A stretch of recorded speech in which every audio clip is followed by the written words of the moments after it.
This all happened over the span of a couple weeks, and it's pushed me away from working late anymore. Not after last night.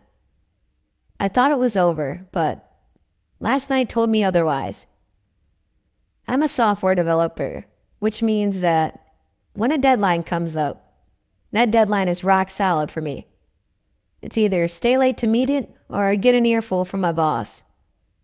So, with multiple milestones set up, I had to stay late more than a few times to meet those goals. My wife wasn't happy, since we have 3 kids that are all below the age of 6. They can be a handful, and my wife wants a break when I get home from work. But regardless, deadlines were deadlines. It was actually kind of nice staying late. The office lights turned down automatically, and I was the only one the team was relying on, so I was there alone. I could turn on my background music and happily code away. The first night of this project, I was bobbing my head to some AC/DC when I heard something walking around the cubicle farm. It was about 6 p.m., so maybe not everybody had left yet. I turned my music off and stood up to see who it was. The cleaning lady was making her way down the aisle behind me, wheeling a large garbage bin that she dumped each cubicle's trash into. We locked eyes and smiled politely, and she kept walking. I sat back down and plugged in my headphones instead. When the cleaning lady got to my cubicle, I just smiled again. She ignored me and grabbed my trash bin, dumped it, and then moved on. I shrugged when she left. She wasn't being paid to be friendly, and it really wasn't my problem. An hour turned by, and I was making some small headway towards the deadline. I figured I'd give it one more hour before I left. Taking a break to stretch, I pulled off my headphones and stood up. I raised my arms above my head and yawned. That's when my fingers brushed up against something soft, like dangling strings or hair.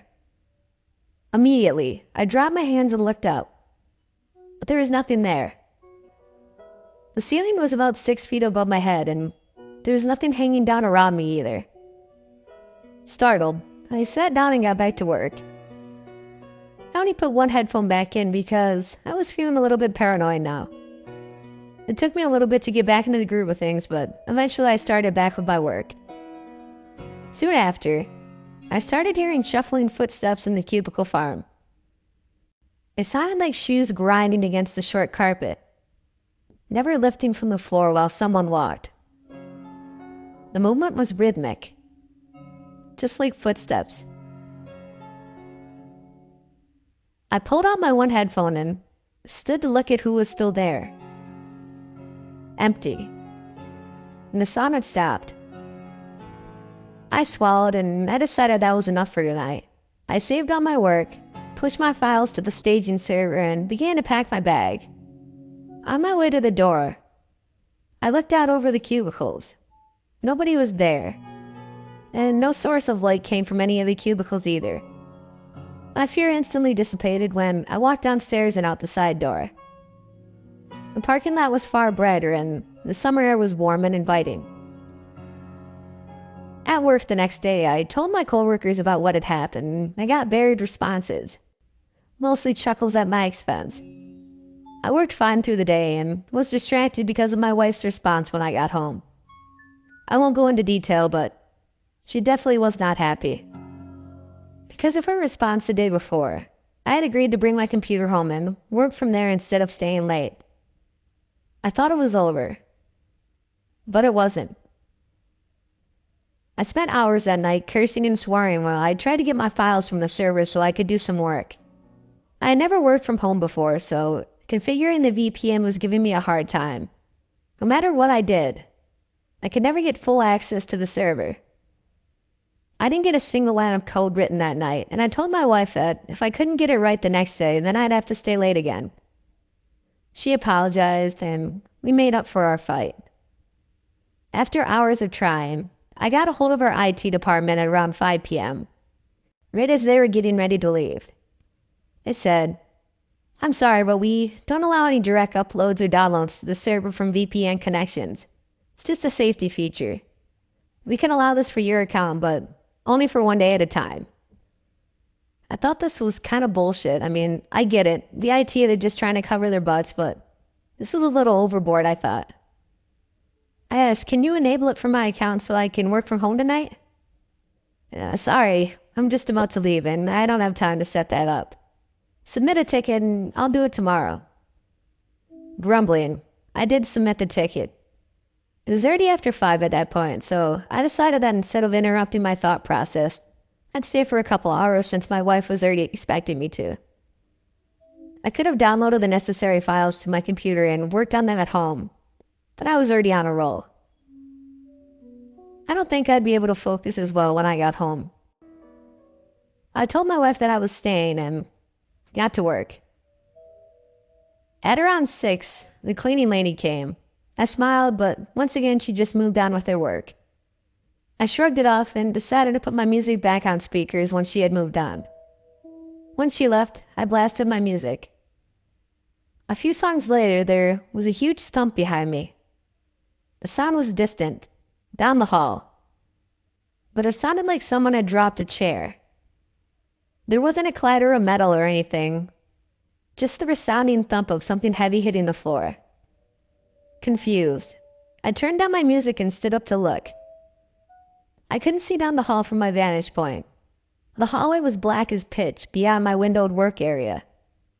The angle of the lights made it look like the darkness was spilling into my room rather than the light spilling into the hallway. It was eerie. Remembering last time's events, I sat down with the hairs on the back of my neck raised. The music quietly played on my speakers, just enough to barely obscure the shuffling footsteps again. They were coming from the hallway. I slapped my hand on the mute button and turned around. The shuffling continued, and I could tell that whoever it was slowly advancing down the hall toward my work area. The darkness of the hall gave cover to whoever it was. I could only hear them slowly coming towards the room. The footsteps were slowing down and dragging off for longer. Whoever it was stayed in the darkness of the hallway, and I couldn't make out a body or a shape or literally anything. My heart was racing.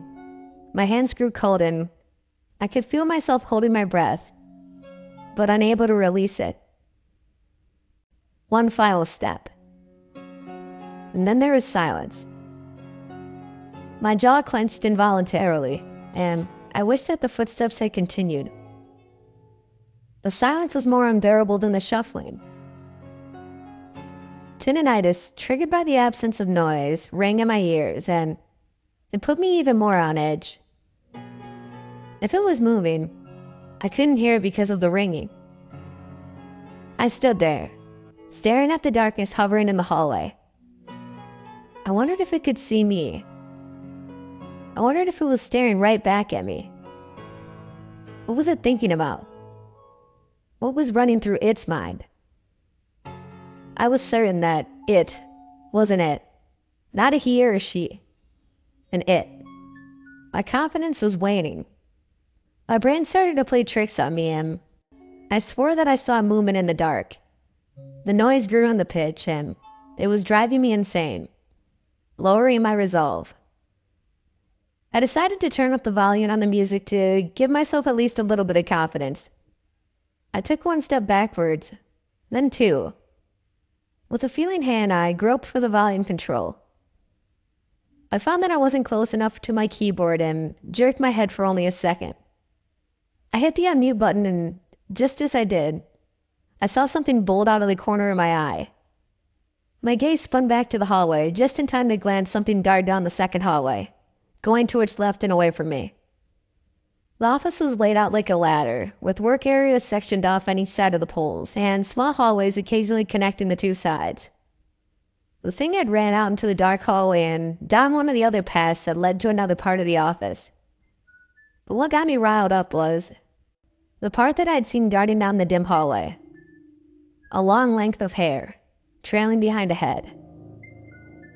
My brain was too far gone to think of this thing as a human. Whatever it was, it only looked human. I stumbled when it darted around the corner. It was only around 6:30 p.m., but I had no desire to stay there any longer. I shut my laptop where it was, packed it up, and walked towards the stairs. The workspace on the other side also had a door leading to the same stairwell, which we share.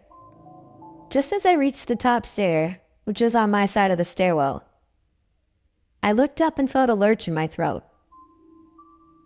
The door to the other work area was open, and someone was standing on the other side of the wall. I could tell because a few locks of hairs were dangling just inside the door. It was standing just around the corner of the door, close enough that its hair was hanging out of the door frame. That's when I bolted, taking the stairs 2 and 3 at a time. I didn't start breathing until I threw open the door to the parking lot. I didn't feel like I was being chased, but I still ran until I reached my car. I threw open my door, jumped in, tossed my bag in the passenger seat, and drove away as fast as possible. The darkly curious part of me wanted to look at the windows where my work area was, but the same part of me didn't want to. My heart didn't calm down until I arrived at home. I didn't tell my wife about what had happened. I passed off my stress and anxiety as fear about my deadlines. She believed me and even let me go to bed early so I could feel better in the morning. The whole thing felt like a dream the next day.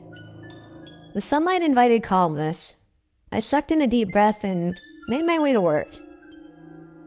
I didn't tell my coworkers about the previous night this time. They had forgotten about my last story and everybody was dead focused on the project. I had to make up some technical problem for why I hadn't finished the section I'd promised the day before. I assured the project manager that I'd be ready on time and that it'd be back on track that night. I had no plans to stay late though. IT didn't fix my access that day, which is typical for my company. So I downloaded every file that I thought I need at the end of the day and took my work home. No way in hell I was staying late again, no matter how relaxed I was feeling now. The fear had worn down after a night's rest, but I didn't want to repeat. At home, I got caught up. Barely. The distractions from the night before had me pretty far behind, but I managed to get everything done that I had been assigned. Relieved, I was able to go to bed at a regular time with my wife. I could tell that my coming home and working was straining her, but to her credit, she didn't say anything. Besides, it wasn't like I could really help it.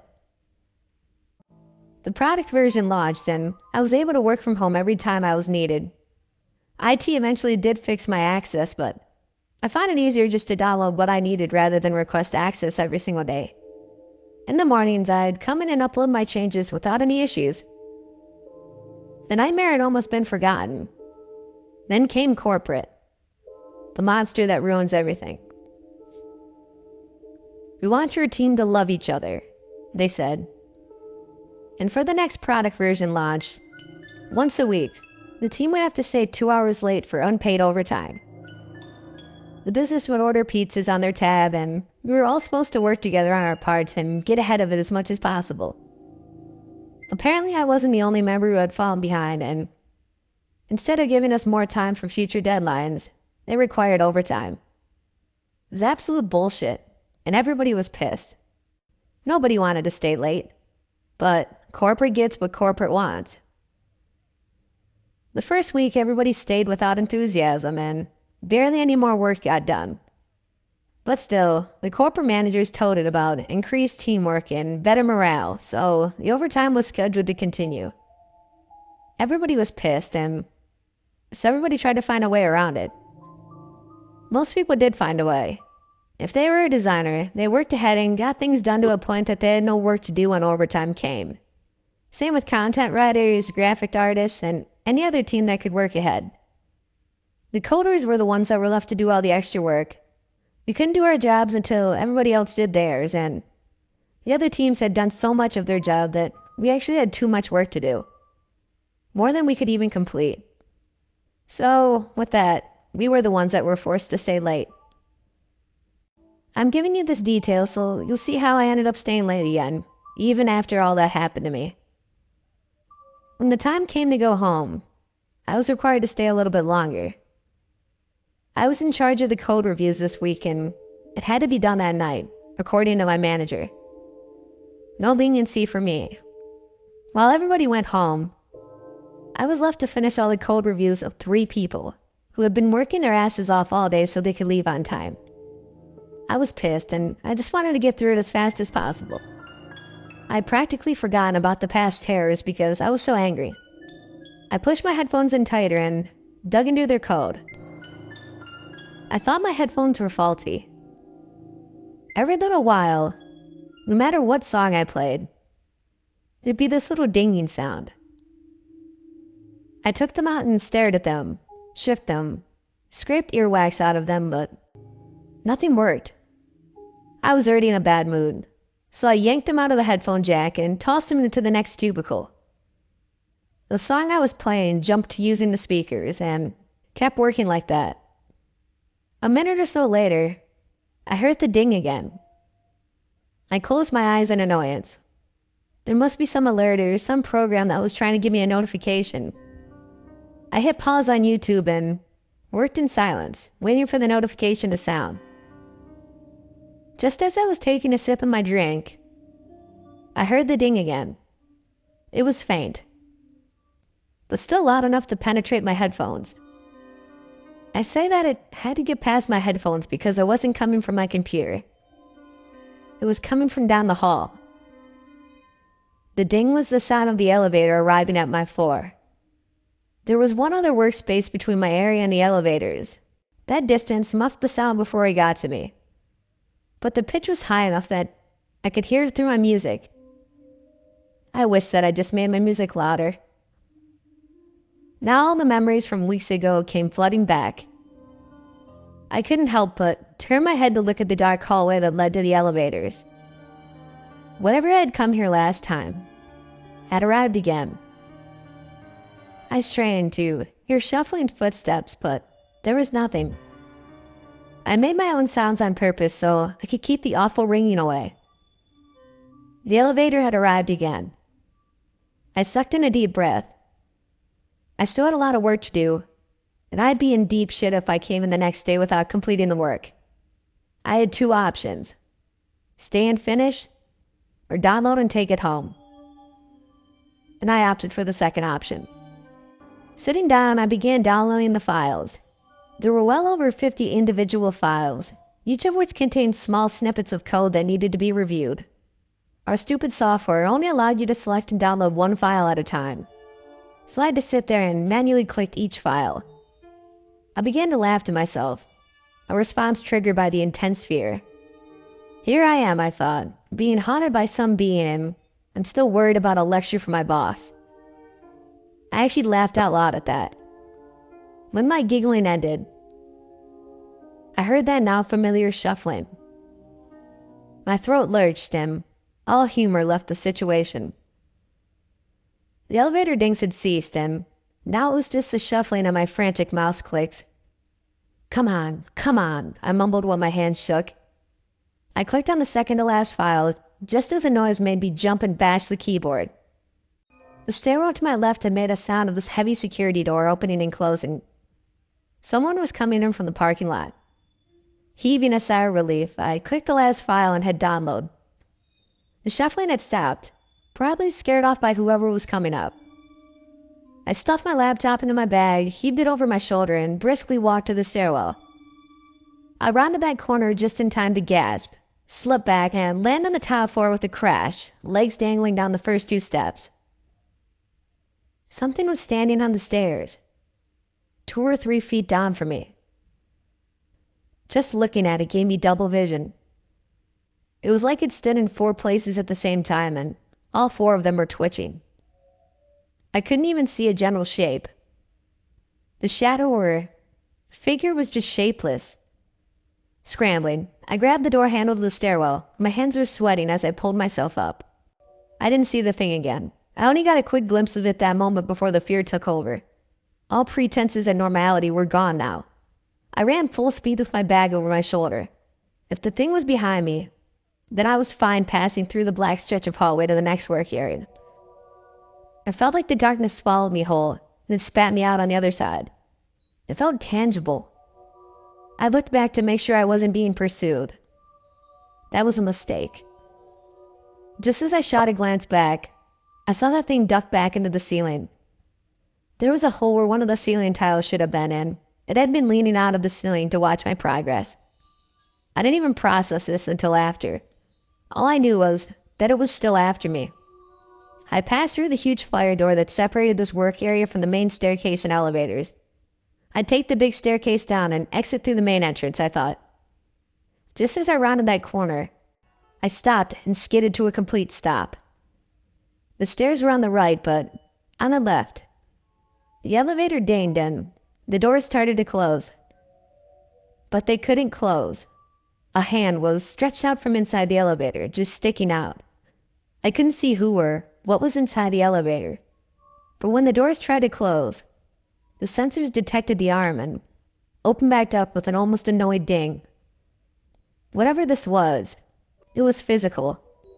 The elevator doors had detected it. The spectacle only took half a second, and I took the scene in over the span of a second. Then I spun and ran for the staircase. I jumped for the first landing, then down to the first floor. I ran for the revolving door in the lobby, running past the security sensors without sliding my card. The alarms blared, but I just kept running. The door was heavy and unpowered, but I managed to shove the door around until I could squeeze out through the gap and run for the parking lot. I managed to make it to my car, throw myself in, and escape. I didn't look at the windows like the last time. The tears came once I peeled out of the lot. That was last night. This morning, at work, everything has been normal. No one has said anything about the alarm, and I just finished my code reviews this morning after a fitful sleep. I told my manager that I don't want to work late again, and I tried to be as logical about it as possible. She said she'd get back to me. If I have to work late again alone, I'm going to quit. I'm never working late here again. Ever.